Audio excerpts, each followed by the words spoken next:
आप सभी को नमस्कार दोस्तों, स्वागत करता हूं आपका मेरे ऑफिशियल यूट्यूब चैनल पर। और आज एक और नई स्कीम के साथ आपका स्वागत है। आज हम लोग लेकर आए हैं जयपुर विकास प्राधिकरण द्वारा निकाली गई अटल बिहार योजना को लेकर। अटल बिहार योजना जयपुर विकास प्राधिकरण की योजना है, जिसमें कि आपके LIG, HIG, MIG वगैरह सभी ग्रुप्स के लिए ये एक रेजिडेंशियल प्लॉट की योजना है और इसमें सभी ग्रुप्स के लिए इन्होंने प्लॉट निकाले हैं। तो चलिए देखते हैं इसके बारे में। ये अटल बिहार योजना है जो कि चक पीतावास उर्फ नारिकाबास जोन 12 में ये है।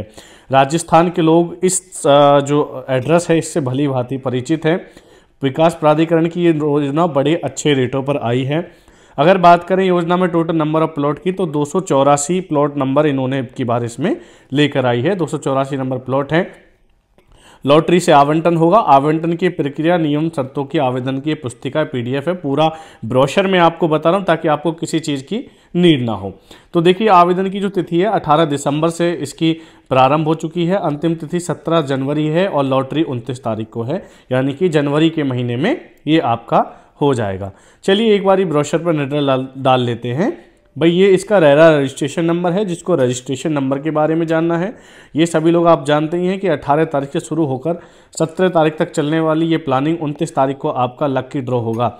लक्की ड्रॉ होगा जैसा आपका अलग सभी स्कीमों में होता है। ठीक है जी। अब डाल लेते हैं कि इसकी भाई किस दर पर इन्होंने प्लॉट निकाले। अगर हम बात करें कि प्लॉट की, तो इन्होंने जो आरक्षित दर है वो है 14,000 रुपये पर स्क्वायर मीटर की, यानी कि जो प्लॉट का रेट इन्होंने निकाला है 14,000 रुपये पर स्क्वायर मीटर पर इन्होंने निकाला है। जिसमें भूखंडों की संख्या अगर हम बात करें, 45 मीटर के भूखंड जो हैं वो कितने हैं, 43 भूखंड हैं। 46 से 75 मीटर तक के 99 भूखंड हैं। 76 से 120 वर्ग मीटर के 11 भूखंड और 1221 वर्ग मीटर के 96 भूखंड। 220 स्क्वायर मीटर के 35 प्लॉट इन्होंने निकाले हैं। यहाँ समझने वाली जरूरत यह है कि इसमें अगर आप जाते हैं, जैसे आपको ये है कि भैया हम जाते हैं उसमें लोअर इनकम ग्रुप में HIG MIG में, अगर आप EWS से संबंधित हैं तो आपकी सालाना आय जो है 3 लाख तक होनी चाहिए। आय प्रमाण पत्र में 3 लाख रुपए आपके शो करने चाहिए। अगर आप लोअर इनकम ग्रुप से संबंध रखते हैं, आप इस 46 से 75 मीटर वाले भूखंड में जाते हैं, तो आपको 3 लाख से लेकर 6 लाख तक की सालाना आपकी आय होनी चाहिए। ठीक है जी। MIG में 2 टाइप हैं, type A type B। MIG में 6 लाख से 12 लाख और MIG B में 12 से 18 लाख। HIG में 18 से 20 लाख रुपए प्रति साल आपकी आय होनी चाहिए। आवंटन की दर प्रति वर्ग मीटर में, देखो यहाँ समझने वाली चीज़ है। 14,000 एक बेसिक रेट रख दिया है। अगर आप EWS से संबंधित हैं, जो ये वाला विभाग है इकोनॉमिक व्हीकल सेक्शन वाला, मैं एक बार इसको इरेज करके पूरा आपको क्लियर समझाता हूँ। रेट के बारे में सबसे ज़्यादा समझना है। अगर आप उससे हैं, मतलब EWS कोटे से निर्धारित है, तो आपको देखो यहाँ अगर आप EWS में भरेंगे तो आपको रेट लगेगा लगभग, ये ना, ये समझो आरक्षित दर के 50%।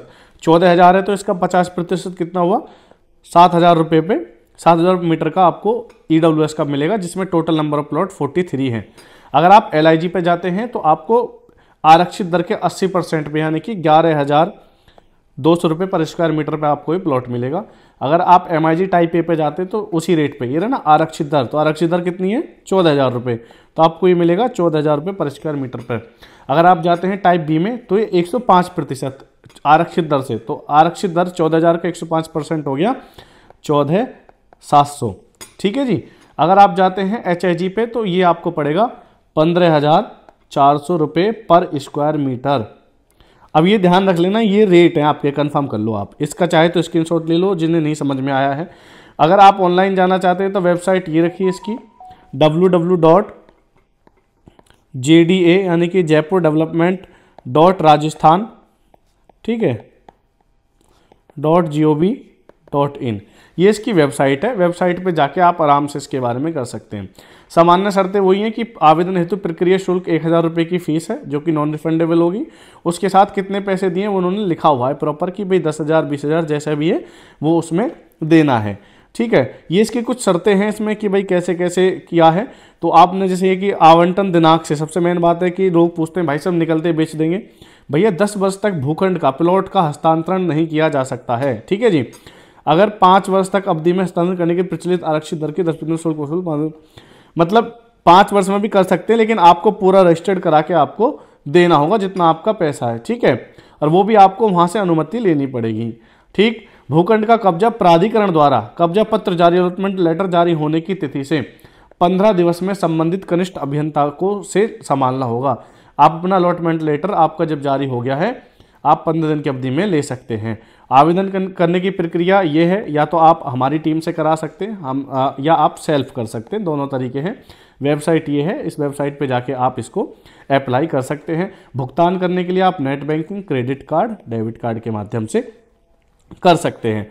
अब हम आ जाते हैं आवेदन की पात्रता। सबसे मेन पार्ट है कि एलिजिबिलिटी जो हमारी है वो क्या होनी चाहिए। भाई मेन तो यही है ना कि हम भर सकते हैं नहीं भर सकते। देखो सबसे मेन पार्ट तो यही कि राजस्थान का मूल निवासी हो। 3.1 को मेनली पढ़ें कि राजस्थान का मूल निवासी हो। अगर आप भी भरना चाहते हैं तो आपको अपना पहले मूल निवास प्रमाण पत्र बनवाना पड़ेगा, जिसको हम कहते हैं डोमिसाइल, ठीक है। डोमिसाइल आपको बनवाना ही पड़ेगा, तब आप इसको भर सकते हैं। तो राजस्थान का मूल निवासी इसको भर सकता है। तिथि 18 वर्ष से ऊपर होनी चाहिए, खाता होना चाहिए, और मतलब ये कि उसके पास किसी आवासीय कोई भूखंड नहीं होना चाहिए, कोई लीज फ्रीहोल्ड नहीं होना चाहिए, और 10 वर्षों में कोई भी मकान उसका जयपुर विकास प्राधिकरण में अलॉटेड नहीं होना चाहिए। और आय वगैरह के बारे में उन्होंने दिया हुआ है कि, और आरक्षण के बारे में सुन लिए, जो केंद्र सरकार के कर्मचारी हैं उनके लिए 10% है, जिसमें 5% विकलांग, 10% निराश्रित, भूमिहीन और सामान्य। अनुसूचित जाति के लिए, अनुसूचित जनजाति के लिए 5% विकलांग, 10% निराश्रित, ये मतलब टोटल 6.43% है, 6.43% है। अनुसूचित जाति के लिए 8.57%, और अधिकृत पत्रकार जो है, अधिस्वीकृत पत्रकार 2%।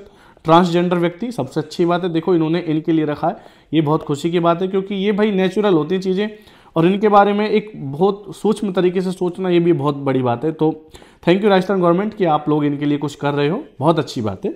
सैनिक, भूतपूर्व सैनिक, उनके लिए 10% है। सैनिकों का सम्मान बहुत अच्छी तरीके से उन्होंने रखा है। यमुना प्राधिकरण को भी चाहिए कि भाई कम से कम डिफेंस वालों के लिए कुछ ना कुछ रखे। और अनारक्षित श्रेणी 61%, जैसे कि सामान्य लोग हैं, हम आते हैं, हमारे लिए 61% है, क्योंकि वैसे हमारे लिए और चीज़ें नहीं हैं। आवेदक की जो राशि है उसमें छूट नहीं मिलती है, तो कम से कम इसमें थोड़ी बहुत सहूलियत मिल जाती है। चलिए, ये पूरा ब्रोशर है, इसमें मेन चीज़ें आपने पढ़ी कि भाई कब अप्लाई करना है, कब लास्ट डेट है, और क्या क्या चीज़ें हैं, ठीक है। अब आप में कि आपको सबसे मेन पार्ट आता है इसमें कि भाई अगर आप, बहुत लोग ये पूछते हैं कि विकास भाई हम ना जैसे एक फॉर्म भर रहे हैं, ठीक है, तो मैं अपने नाम से और 4 फॉर्म डाल सकता हूँ? ये लोग बहुत क्वेश्चन पूछते हैं। तो मैं आपको बताऊँ, अगर आप अलग अलग नंबर से भी फॉर्म इसमें भरते हैं ना, और आपका नाम मैच हो जाता है, डिटेल मैच हो जाए, तो आपकी राशि भी जब्त कर ली जाएगी, आपका फॉर्म भी कैंसिल कर दिया जाएगा, ठीक है। तो आप ये कोशिश बिल्कुल ना करें। अब आती है बात, भूखंड जो है ये लीज होल्ड प्लॉट है, फ्री होल्ड नहीं है। 99 वर्ष की लीज पर आपको दिए जाएंगे, जैसा कि अपने ग्रेटर नोएडा में होते हैं, अपने नोएडा में है, और अपने ईडा में है। मतलब अथॉरिटी ज़्यादातर को यही रखती है कि वो लीज होल्ड प्रॉपर्टी ही अथॉरिटी देती है, ठीक है दोस्तों। और एक होता है कंस्ट्रक्शन। कंस्ट्रक्शन जो है, टाइम जो है, कंस्ट्रक्शन जो आपको 5 साल में करना है, अलॉटेड होने के 5 साल की अवधि में भवन निर्माण पूर्ण कराना होगा। नहीं कराया तो भूखंड का आवंटन निरस्त समझा जाएगा। आवंटन भविष्य में भूखंड आवंटन का पात्र नहीं होगा। मतलब जो अलॉटी है, अगर कंस्ट्रक्शन नहीं कराता है, अगर आप 5 साल में कंस्ट्रक्शन नहीं कराते हैं तो आपका प्लॉट कैंसिल हो जाएगा। और सेकंड थिंग्स, नेक्स्ट स्कीम में आप एलिजिबल भी नहीं होंगे। तो ध्यान रहे भाई, अपना कंस्ट्रक्शन वक्शन टाइम से कराएं। और ये सारी चीज़ें थी। बाकी आपको कोई भी जानकारी चाहिए, मेरा नंबर है 7011151094। आप जाकर इस नंबर पे कॉल कर सकते हैं, व्हाट्सअप कर सकते हैं। हमारे व्हाट्सअप का एक ग्रुप बनाया हुआ है मैंने, ठीक है, उसका डिस्क्रिप्शन बॉक्स में लिंक दिया हुआ है मैंने। आप वहाँ जाके उस लिंक पे टैप करना और आप मेरे चैनल से जुड़ जाओगे, उससे ज्वाइंट हो जाओगे आप। और मैं वहाँ आपको सारी अपडेट देता हूँ जितनी भी रियल एस्टेट की आती हैं। बाकी आपकी कोई भी क्वेरी है, नंबर हमारा मेंशन है, आप मुझे कभी भी कॉल कर सकते हैं, है ना। कभी भी का मतलब है वर्किंग टाइम में, कि भाई सुबह 10 से अपना 6 बजे तक कभी भी कर लेना, ठीक है। और मैसेज तो भाई कभी कर दो ड्रॉप, कोई इशू नहीं है। बाकी हम लोग ईडा रीजन में डील करते हैं, यमुना और ग्रेटर नोएडा में मेजरली हमारा काम चलता है, जहाँ पर हम रेजिडेंशियल, अपना कमर्शियल, आपका इंडस्ट्रियल, और हम लोग यहाँ एग्रीकल्चर, फार्मिंग लैंड, किसान कोटा प्लॉट, ठीक है, और आपका कंस्ट्रक्शन में डील करते हैं। तो आपको कोई भी इशू हो, कोई भी आपको दिक्कत आ रही है, आपको नहीं समझ में आ रहा है कुछ भी, हमारे दिए गए उपरोक्त नंबर पे कॉल करके हमसे संपर्क कर सकते हैं। वीडियो देखने के लिए आप सभी का बहुत बहुत धन्यवाद। जय हिंद, जय भारत, जय श्री कृष्णा।